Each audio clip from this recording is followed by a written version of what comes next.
Hello, Tanse et Lanate, Ani, bonjour. Welcome back to our shared politics. My name is Nova. I am a settler on Turtle Island. I wish to express acknowledgement that I am on Treaty 8 territory, home to the Tetsikane, Deneza, Nahiawak, Soto, and BC Métis. It is essential I recognize all First Nations, Métis, and Inuit, both status and non-status, as the guardians of these lands. As a non-Indigenous person, I play a role as a treaty partner being represented by the government. My pronouns are she, her, but I also accept they, them, and I fall under the 2S LGBTQIA+ umbrella. Last week we went over Canada during the Cold War period from 1950 until 2000. This included the different ways that Canada began settling the North and the negative impacts on Inuit communities that went with it, the White Paper of 1969, the Oka Crisis, and the closing of the last residential school in Nunavut in 1996. Today we'll be going over modern Canada from 2000 till present. This will include the formation of the Truth and Reconciliation Committee, Stephen Harper's lasting impact on Canada, and where we are today with our political parties. In 2000, Jean Chrétien called an early election, hoping to take advantage of the split in the Canadian right and catch the newly formed Canadian Alliance off guard.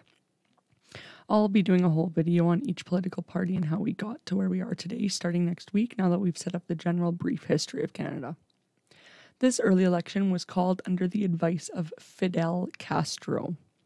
In September 2000, the Cuban president paid his respects at Pierre Trudeau's funeral. While there, Chrétien met with Castro and asked his opinion on an early election. Fidel Castro advised him to dissolve Parliament as he saw the leader of the Canadian Alliance as a lightweight. Going into the election, the Liberal Party released a mini-budget that included significant tax cuts, which heavily undermined the main platform of the Alliance. The Liberals also claimed that the Alliance was planning to dismantle our universal healthcare system and introduce a two-tier system instead. I wonder where we're hearing that now again today. History always repeats itself, and politicians have zero creativity. They just recycle what their predecessors have already decided on. An Alliance candidate also gave a warning to Canada of the threat of a, quote, Asian invasion, end quote, which helped the Liberals prove them xenophobic. Furthermore, the Alliance planned to make homosexuality and abortion illegal. I wonder why they didn't win. On November 28, 2000, the Liberals won another majority government, marking the beginning of Jean Chrétien's third term in power. On September 11, 2001, the world watched as terrorists hijacked 4 American flights. Canada immediately responded to the crisis, joining to pursue al-Qaeda in Taliban-controlled Afghanistan. Canadian troops had been photographed handing over captured POWs to American troops, which the public was concerned about due to the treatment of POWs at Guantanamo Bay. Chrétien and then Defense Minister Art Eggleton first denied, then minimized concerns, and finally claimed to have forgotten that they had been briefed on any such policy. In May 2002, the sponsorship scandal was uncovered when the Auditor General issued reports accusing bureaucrats of awarding $1.6 million to a marketing company. The money was awarded in 3 separate transactions and appeared to have disappeared. The company had a long history of donating to the Liberal Party. When the public became outraged, Chrétien stated in a speech that it was necessary to stop Quebec separatism. Quote, perhaps there was a few $1 million that might have been stolen in the process. It is possible. But how many millions of dollars have we saved our country because we have reestablished the stability of Canada as a united country? If somebody has stolen the money, they will face the courts. But I will not apologize to Canadians, end quote. Whoa.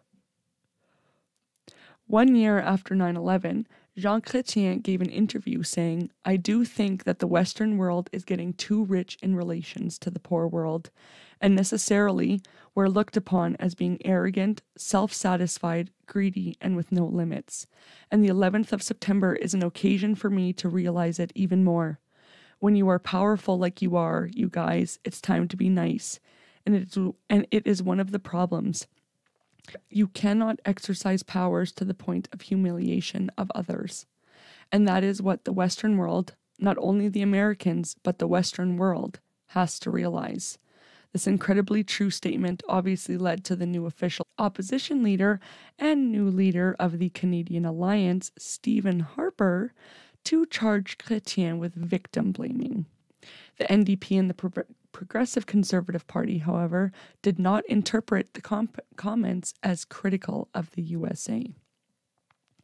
The Liberals did not support the US-led 2003 invasion of Iraq. However, to avoid damaging Canada-US relations, Chrétien did agree to send another larger deployment of Canadian troops to Afghanistan, a total of 2,000 additional soldiers. After the sponsorship scandal, Paul Martin really began to butt heads with Jean Chrétien. They had been having a conflict for over a decade, but it hit a peak in 2002 when Chrétien had announced his plans to finish out his term and not resign until 2004, even though he had less than half the caucus committed to supporting him. Martin left his cabinet after this announcement and decided to campaign regardless for leadership of the Liberal Party.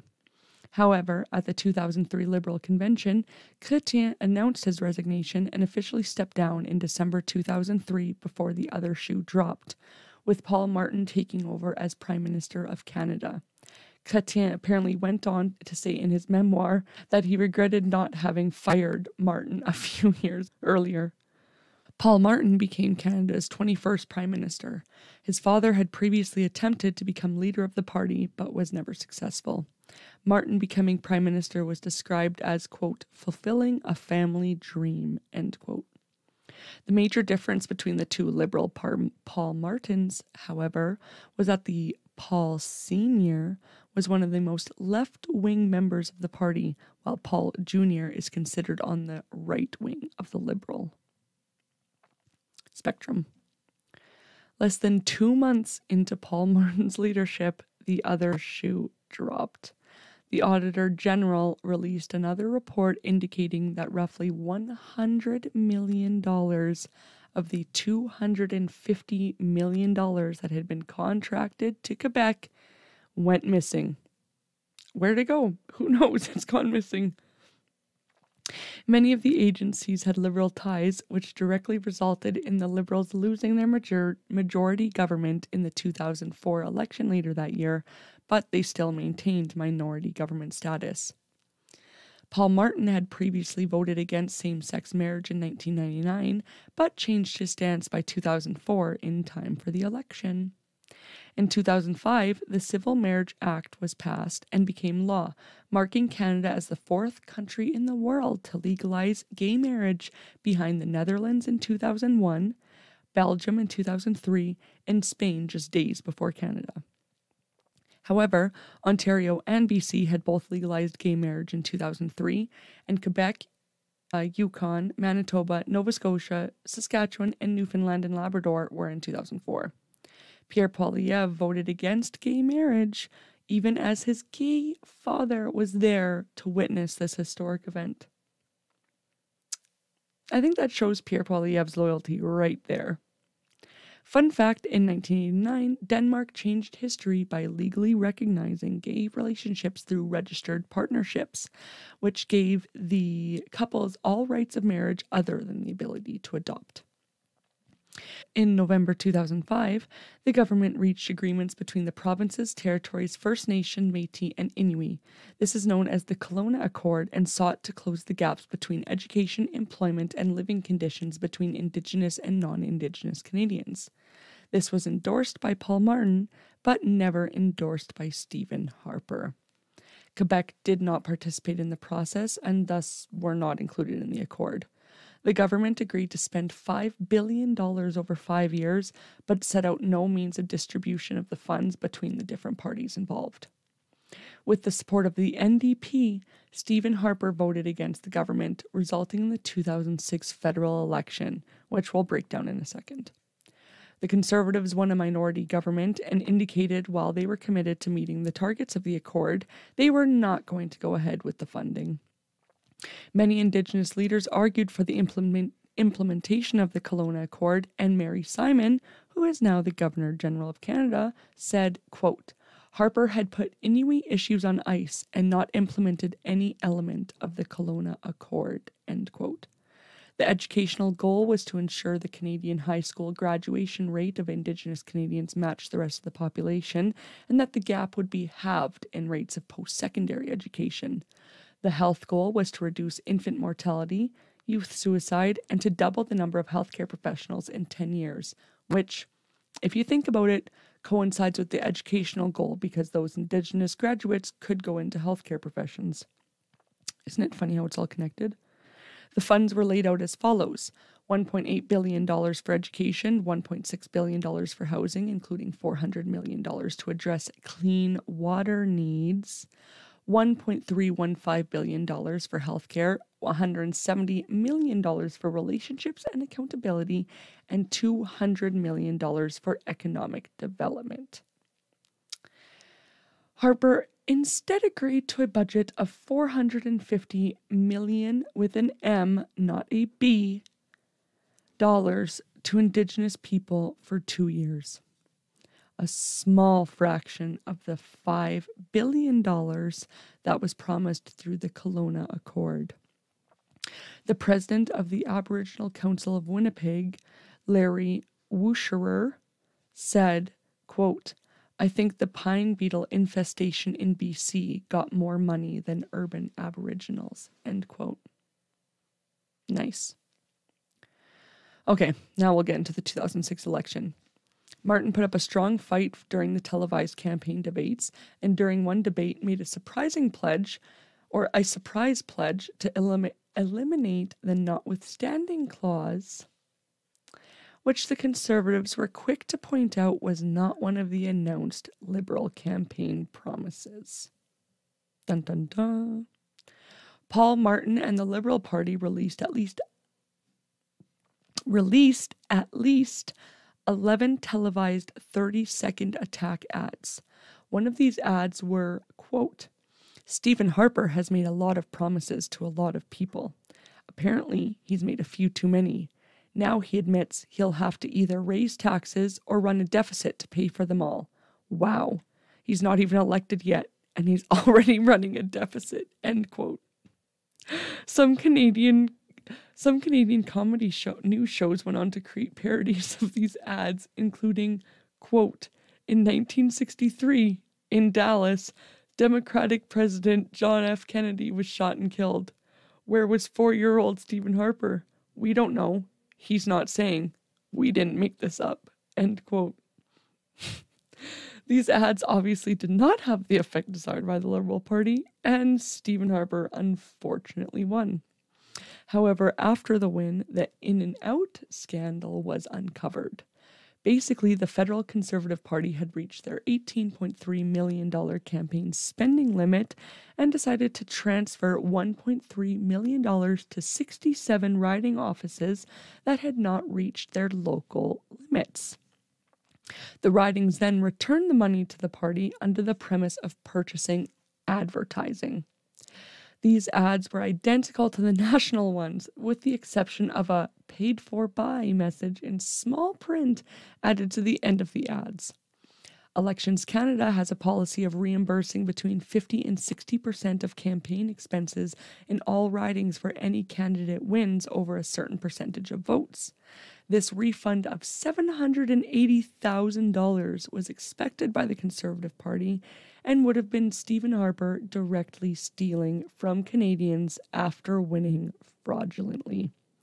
And of course, Harper, never being known for his grace, decided to sue Elections Canada to get the reimbursement.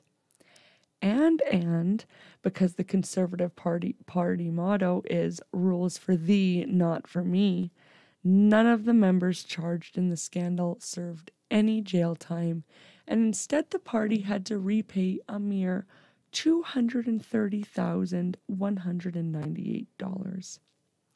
You'd think a new election would have to be called. If Trudeau got caught doing this now, Pierre Poutine would be calling for his head and immediate resignation. At the least, it would be the talking point of the Conservative Party for years to come if Trudeau was caught doing this. Oh, the hypocrisy. Within months of taking power, Stephen Harper reduced the GST by 1%, bringing it down to 6%, as he had promised during the campaign. He went on to further lower GST to 5% just 2 years later in 2008. These cuts amount to almost $13.3 billion being lost from government revenues.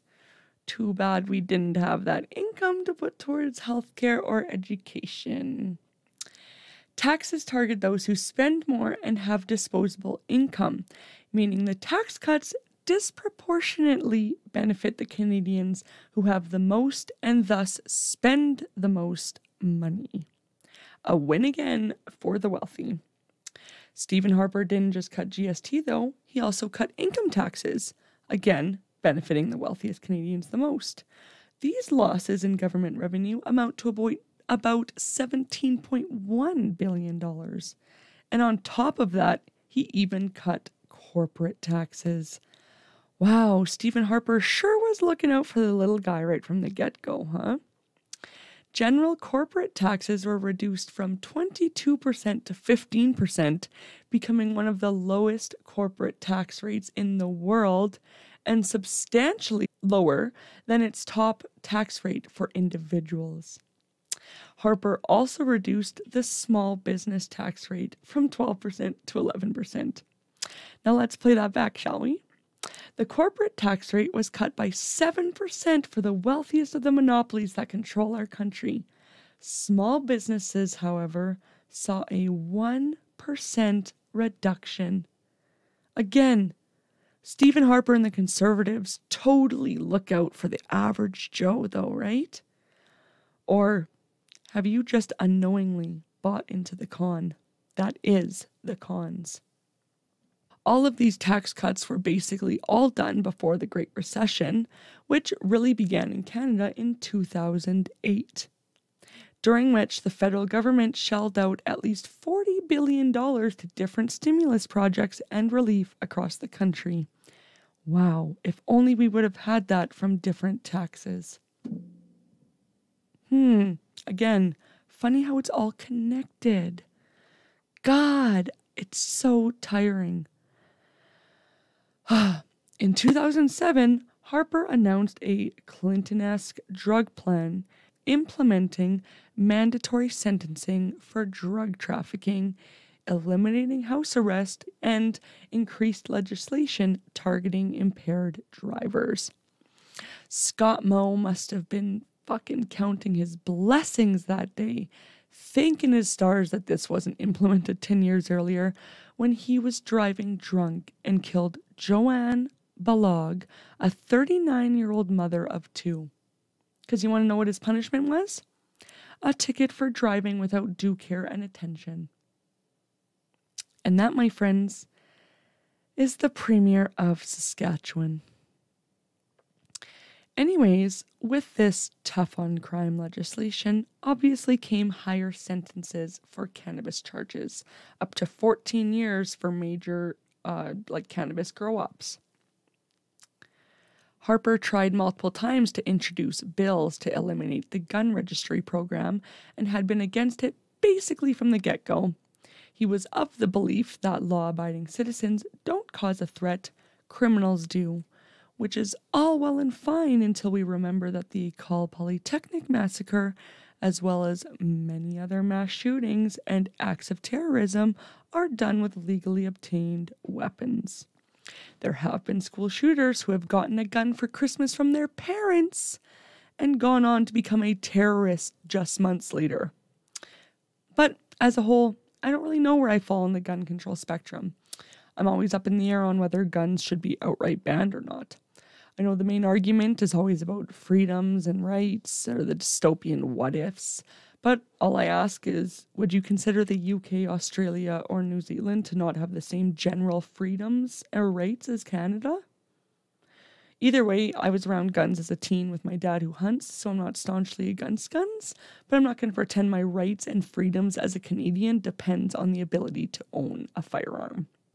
However, I would like to know why the fuck I can't have pepper spray or any sort of self-defense tool as a Canadian. I could give a shit about a handgun. I just want one of those cute little kitty keychains with the little sharp ears. On June 11th, 2008, Stephen Harper made a speech at the House of Commons where he apologized to survivors of residential schools, which was essentially the first time a government official had publicly denounced the actions from the previous century and a half.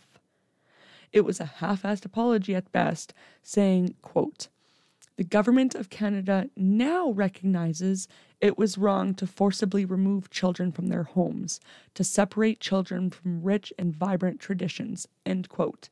But if you'd listened to any of these previous episodes, you'd know that Duncan Campbell Scott himself, a government official, the one in charge of the residential schools, knew exactly how wrong it was, what they were doing, and how deadly it was. So if you're going to finally take accountability, at least be fucking honest and admit the true errors. But the government only now recognized in 2008 the issues with the residential school? That's a crock of shit. In the 2011 federal election, Stephen Harper won a majority government and with it was finally able to push through the beginning of the sale of the Canadian Wheat Board, something he had been planning since 2006. The CWB was the monopsony, which I just found out is the sole buyer, not supplier. So not a monopoly, a monopsony. And it was the monopsony of the Western Canadian wheat and barley industry. It was illegal for any farmer in the CWB regions to sell their crops through any other channel. Some farmers believed that farmers should be allowed to opt out of the CWB. Some farmers switched crops to canola or other pulse crops because those were not controlled, which led to a decline in wheat and barley. Some other farmers believed the collective bargaining power of the wheat board gave them a better price than they would get trying to individually market to huge corporations. They also argued this would cause farmers to have to focus more time on the business aspect of farming rather than simply farming. The CWB decided to hold a vote open to all farmers who were in the region. 51% of barley growers and 62% of wheat growers voted to maintain the CWB. Now, that's not a huge majority, but that is indeed the majority. Harper, on the other hand, decided regardless to sell, completely ignoring the results.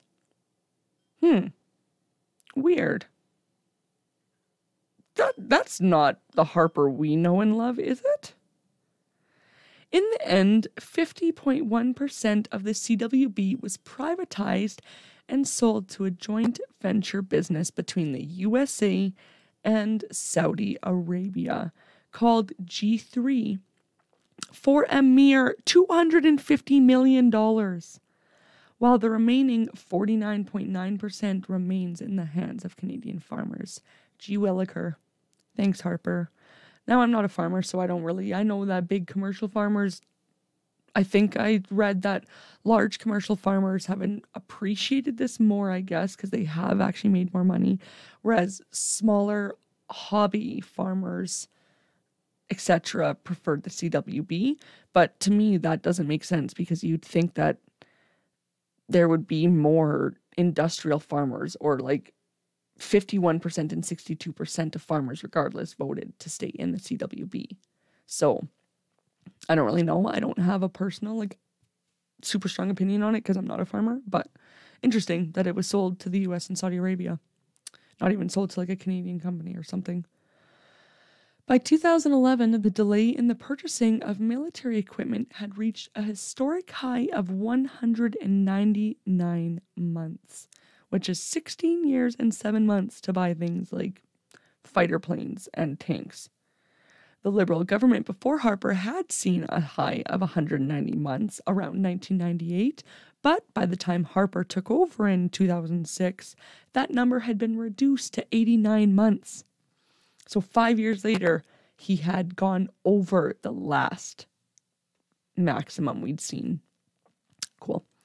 In 2011, during the federal election that year, the Conservative Party of Canada was involved in a voter suppression scandal. The gist of it was robocalls and real person calls to Liberal Party voters were redirecting them to the wrong polling stations on election day. Many of the calls were made on a prepaid burner phone registered to Pierre Poutine. Wonder who that sounds like. An investigation discovered 7,760 calls were made in Guelph, Ontario alone. All the voters targeted had previously indicated they would not vote Conservative when they were contacted by the Conservative Party in regards to how they would vote.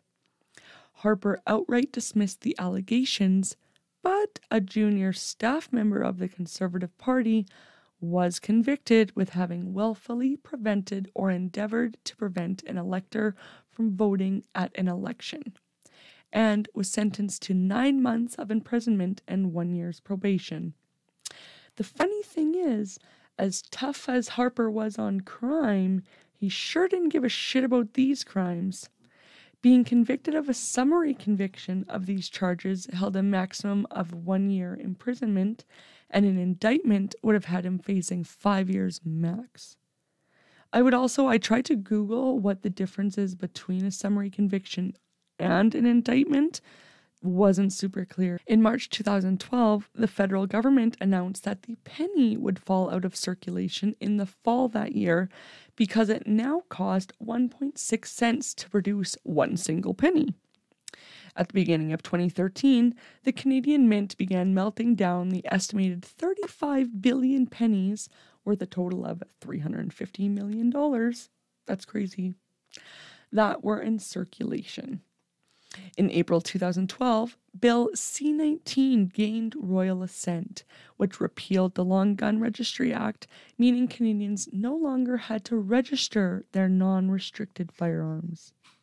In the 2013 budget, it was revealed that the Harper government had spent $30 million over 2 years on public relations advertising and both domestic and international outreach activities to promote Alberta's tar sands.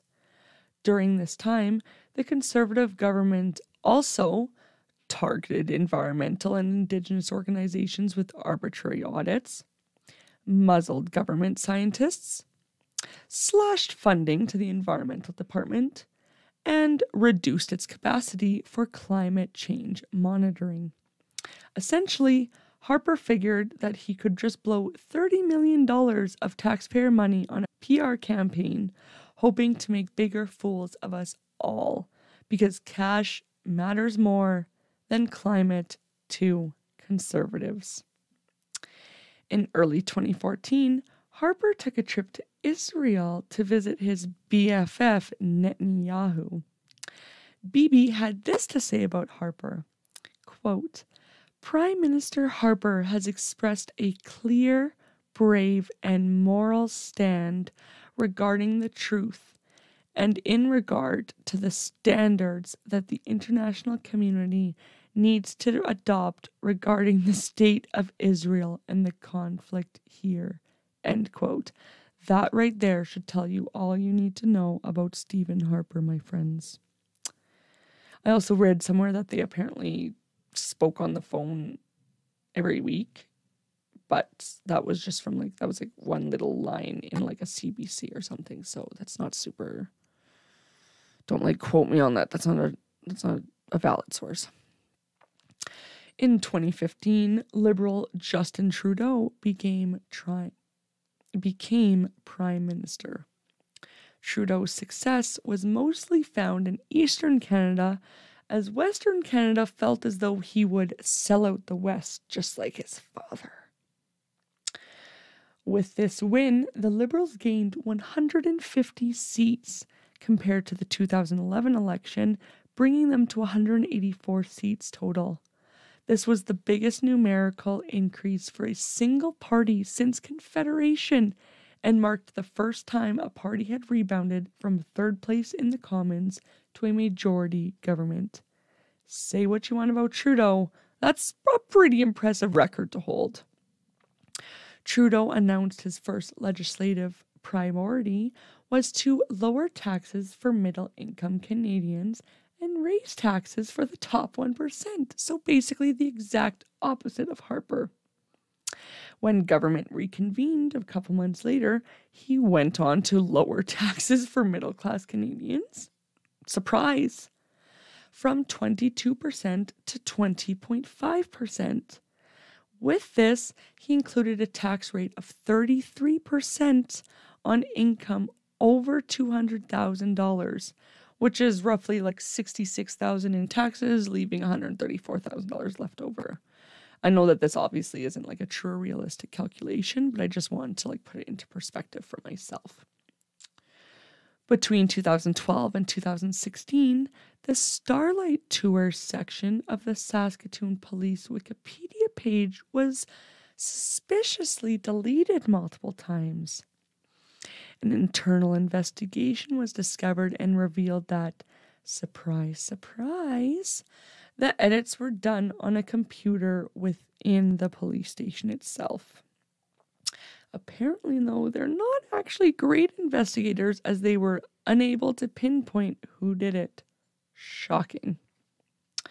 In 2018, Canada legalized cannabis for recreational use. That's literally all I wrote about it because it's like freaking 10:37 at night and I've just finished up all of this because I was dreading having to do any research on Harper or really any research on Trudeau, and I just put this off and tried to compile, and there are actually so many scandals and things that Harper was like involved in that this is not nearly. I'm going to end up having to go over like Canada and the Kyoto Protocol itself. I'm going to have to go over like different things just because Harper just was truly, Harper gives off main character energy. He didn't give a damn what anyone else did or thought or anything, and he just kind of went off and did his own thing. And yeah, so in 2018, Trudeau legalized cannabis. That was a big thing. That was something that he heavily campaigned on, was the legalization of cannabis, which he was obviously successful in doing. It's been great. From 2016 till 2019, there was a national inquiry into missing and murdered Indigenous women, which was one of Trudeau's campaign promises to build relations with Indigenous peoples in Canada. The final report issued 231 calls for justice, which have not been fully met as of this recording in 2024. The report also found that Canada's response to this issue amounts to genocide, which Trudeau accepted. I'm also going to do an episode just on the calls for justice and the truth and reconciliation. I think they're the calls to action is what they're called. But they're quite extensive, so I might just do them in chunks, like 5 here, 5 there, things like that, randomly. Yeah, because I don't want to get overrun doing them and then not give them the attention that they deserve. So I'll split them up so that I can give them my full attention and like full episodes, things like that. In 2019, Time magazine published a photo of Justin Trudeau wearing blackface/brownface at an Arabian Nights themed gala while he was a teacher in 2001. Another photo and a video were published later, And Trudeau then admitted he could not remember how many times he had actually worn blackface. I can remember how many times I've worn blackface. 0. It's not that fucking hard. I personally think Trudeau should have resigned right there and put his money where his mouth was in terms of rebuilding relations with marginalized communities in Canada. After the Nova Scotia attacks in 2020, Justin Trudeau announced a nationwide ban on military-style weapons and all assault rifles. However, I can see where pro-gun advocates think that this is a stupid move regardless, because the shooter had obtained his weapons illegally and others had supplied him the ammo. This is one of those cases where it was actually a mass shooting done by illegal. During the COVID-19 pandemic, Trudeau implemented travel restrictions, self-isolation, and masking policies. He increased the Canada Child Benefit and introduced the $2,000 a month CERB. Trudeau also implemented mass vaccination programs which were never forced. You may have had consequences for not vaccinating, but nobody ever held you down and forced a vaccine upon you. 20 years after the invasion of Iraq, Jean Chrétien was asked in an interview about the refusal to join the Iraq War. He stated that at the time, there was pressure from businessmen who were scared that the USA would stop trade with Canada, as 85% of Canadian trade was with the USA. Chrétien had then asked them for a list of goods and services that the Americans buy from Canada that they do not need. 20 years later, he's still waiting on that list, because Americans don't buy anything from Canada that they do not need. They only buy needs from us, like lumber and oil and things like that. In 2021, Trudeau's government introduced a bill that made conversion therapies illegal in Canada. So that's the attempt to convert a gay person to straight, which is just abuse. And announced the creation of a national childcare plan to reduce childcare fees to $10 a day per child within 5 years. Except 3 years later, there have been a few of those child cares implemented, and they're damn near impossible to get into. So I'm still paying $40 a kid per day. He also introduced MAID that year, which is medical assistance in death. It's like medically assisted suicide. And then just last year, it was extended to different mentally ill people, and that's been a whole outcry on itself. People think it's a eugenics practice. I'm mentally ill. I don't personally think it is, because the way I see it is, if you're that committed to harming yourself, you're going to harm yourself regardless of a medical assistance in death. And people argue that this is making it easier and this is making it more acceptable almost and stuff like that, but I don't know. I don't think it is. I guess we'll have to wait until until it actually gets fully, because I don't think it's actually been it's actually enacted until until March of this year. I think there was an extension or something, so it wasn't fully implemented yet. But we'll have to see the actual numbers of how many people are taking it just due to mental illness and what their mental illness is. People are saying that this is targeting people with borderline personality disorder, which I also have, and I do not feel targeted at this whole MAID process, so I don't know what that is all about. And then they're also apparently targeting homeless with it, which I don't know. I really hope they're not, because I think MAID is a fundamental right for a human to have, but I really hope it's not being used that way.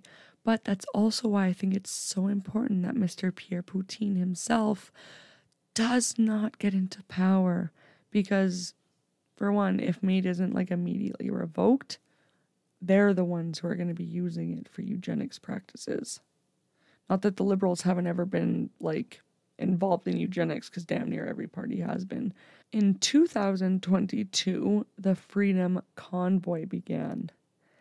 This was because Canada implemented a requirement for truckers to be vaccinated before entering the country. Basically, grown-ass adults were scared of a needle and had believed a Facebook article blindly one too many times. Many truckers and their supporters then converged in Ottawa from across the country and even coming up from the US, making tremendous noise and throwing tantrums basically the whole way. I had a 1-month-old child at the time and lived close to Main Street in my city in BC. When I tell you daily, for a month, we had idiots driving around, honking their horns, yelling, causing general traffic jams and just issues. They had absolutely zero respect for anyone. Trying to get a child to nap during all of that was horrible. And I feel so bad for the people in Ottawa who had them camped out around their actual homes. It must have been scary on top of being aggravating. In Alberta, the RCMP arrested at least 13 people who had been making their way to the capital and seized guns, body armor, machetes, large quantities of ammo, and high-capacity magazines. But yes, it was a totally peaceful protest, and the Emergencies Act was totally uncalled for. Oh my god. And to this day, people are still flying around their fucking fuck Trudeau flags on the back of their big-ass pickup trucks. And they've still got their stupid fringe minority stickers. And I just imagine announcing to the world that you have a room temperature IQ. Just imagine. That's basically all I'm going to get into today because it is now 10:47 and I still need to get this uploaded and edited and everything for midnight. Yikes. As always, and also this is definitely not going to be like the last of hearing about Harper and Trudeau specifically, which is why I didn't put as much into these because there's just, I'm going to be talking about Harper and Trudeau a lot coming up here because they've obviously Trudeau's in power right now, so a lot of the politics we talk about are going to have to do with him, and a lot of it is him undoing shit that Harper did that the Conservatives have coincidentally forgotten were implemented by Harper. As always, thank you for joining me today. I drop a new episode every Monday morning at midnight, so check back in next week to see what I'll be sharing with you then. If you or a loved one you know uses drugs, please keep in mind that you can call 1-888-688-6677 to contact the National Overdose Response Services to access support while using and especially using alone. And there's the Brave app with a use alone timer that connects you to a paramedic if you don't respond. Everyone, please consider picking up a free naloxone kit. If you're unaware of where you can pick up a kit, you can simply Google naloxone kit plus your province. If you learned something new today, it would be awesome if you'd click that button and follow along for next time wherever you're listening. If you could also give me a rating on Spotify or Apple Podcasts, that would be awesome. Or if you'd like to contact me with any sort of feedback, you can email me at oursharedpodcast@gmail.com. In a while, crocodile.